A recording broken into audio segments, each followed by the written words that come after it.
नमस्कार, मैं श्रेया और आप देख रहे हैं बातें यूपी की। आइए शुरुआत करते हैं अपने खास कार्यक्रम यूपी दिस वीक की, पर उससे पहले नजरें हेडलाइंस पर। एलयू और अलमाटी विश्वविद्यालय का ऐतिहासिक सहयोग, कजाकिस्तान में मिलेगा शिक्षा और इंटर्नशिप का बेहतरीन अनुभव। 28 जनवरी को भारतीय वायुसेना में शामिल होगा C-295 विमान।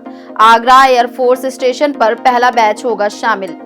अलीगढ़ में बन रही अनोखी फिश टनल, 25 देशों की मछलियां दिखेंगी तैरती हुई। समुद्र के अंदर होने का मिलेगा अनोखा अनुभव। बोर्ड परीक्षा में नकल रोकने के लिए नई पहल, महाराजगंज में आईटी विशेषज्ञ करेंगे सोशल मीडिया पर 24 घंटे निगरानी। एआई से होगी कॉपी चेकिंग। उत्तर प्रदेश ने 75 वर्षों में विकास की यात्रा पूरी की। स्थापना दिवस पर विकास और विरासत थीम के तहत गौरव सम्मान और नई योजनाओं की शुरुआत। प्रयागराज में 100 करोड़ रुपए की लागत से पहले सुपर स्पेशलिटी अस्पताल का निर्माण। बुनियादी ढांचे के विकास के लिए नगरपालिका बॉन्ड स्वीकृत। यूपीएससी सीएससी 2025 परीक्षा का नोटिफिकेशन जारी। 979 पदों पर भर्ती के लिए आवेदन प्रक्रिया शुरू। 11 फरवरी तक कर सकते हैं आवेदन।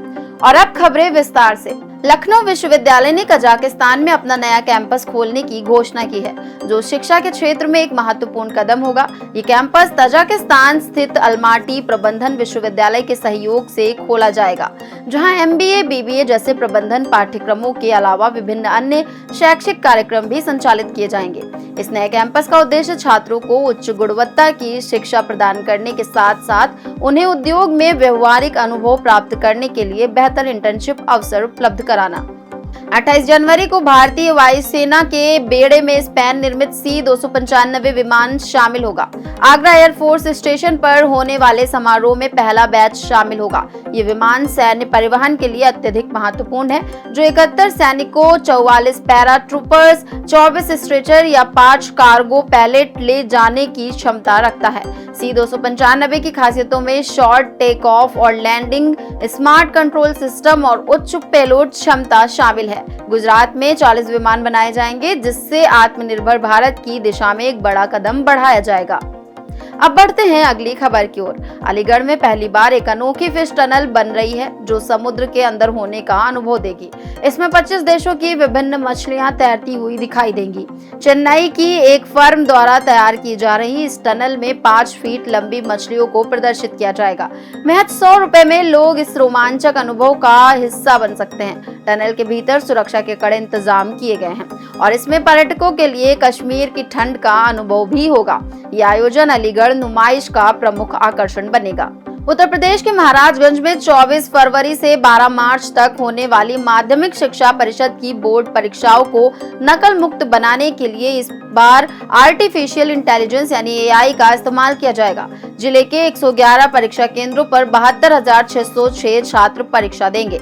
पहली बार सोशल मीडिया पर निगरानी के लिए आईटी विशेषज्ञों की टीम तैनात होगी, जो 24 घंटे सक्रिय रहेगी। प्रश्न पत्रों की सुरक्षा और उत्तर पुस्तिकाओं की जांच में एआई तकनीकों का इस्तेमाल होगा।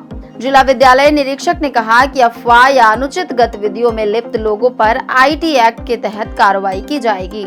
इसी के साथ अब बढ़ते हैं अगली खबर की ओर। उत्तर प्रदेश ने 2025 में अपने स्थापना दिवस के साथ 75 वर्षों की यात्रा पूरी की।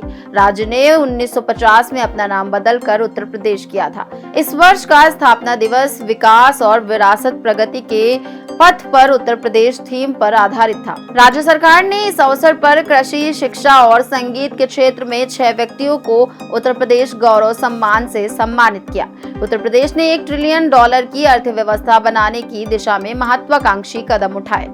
उत्तर प्रदेश सरकार ने प्रयागराज में 100 करोड़ रुपए की लागत से पहला सुपर स्पेशलिटी अस्पताल बनाने की घोषणा की। यह अस्पताल शहरी विकास विभाग द्वारा वित्त पोषित होगा। इसके अलावा राज्य सरकार ने प्रयागराज, वाराणसी और आगरा में बुनियादी ढांचे के विकास के लिए नगर पालिका बॉन्ड जारी करने की स्वीकृति दी। 50 करोड़ रुपए की धनराशि आवंटित की गई है। राज्य में नए मेडिकल कॉलेज और औद्योगिक प्रशिक्षण संस्थान स्थापित करने की भी योजना है। साथ ही एरोस्पेस और रक्षा नीति को नया प्रोत्साहन मिलेगा।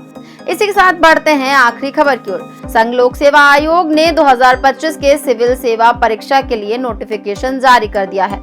आवेदन प्रक्रिया शुरू हो गई है और 11 फरवरी 2025 तक आवेदन किया जा सकता है।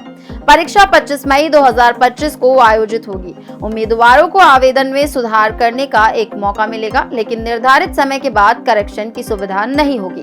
सामान्य वर्ग के उम्मीदवारों के लिए आयु सीमा 21 से 32 साल है। सीएससी परीक्षा के माध्यम से 979 पदों पर भर्ती की जाएगी, जिसमें आईएएस, आईपीएस और अन्य सेवाएं शामिल हैं। अब चलते चलते एक नजर डाल लेते हैं देश दुनिया की कुछ अन्य अहम खबरों पर। भारत की मेंस और विमेन्स टीम बनी खो-खो की पहली वर्ल्ड चैंपियन। दोनों ने नेपाल को हराकर जीते टाइटल। डोनाल्ड ट्रंप ने 78 वर्ष की उम्र में अमेरिका के 47वें राष्ट्रपति के रूप में ली शपथ। ये उनका दूसरा कार्यकाल है। माइकल मार्टिन ने 2020 से 2022 के कार्यकाल के बाद दूसरी बार आयरलैंड के प्रधानमंत्री के रूप में ली शपथ। गठबंधन सरकार का करेंगे नेतृत्व। भारत का डीप ओशन मिशन 500 मीटर गहराई तक मानव युक्त अंडर वाटर सबमर्सिबल लॉन्च करने की योजना। समुद्री संसाधनों और जैव विविधता के लिए नई पहल। तो बस आज के कार्यक्रम में इतना ही। कार्यक्रम में दी गई जानकारी आपको कैसी लगी, कमेंट सेक्शन में जरूर बताइएगा। ऐसी ही और खबरों के लिए देखते रहें और करते रहें बातें यूपी की। धन्यवाद।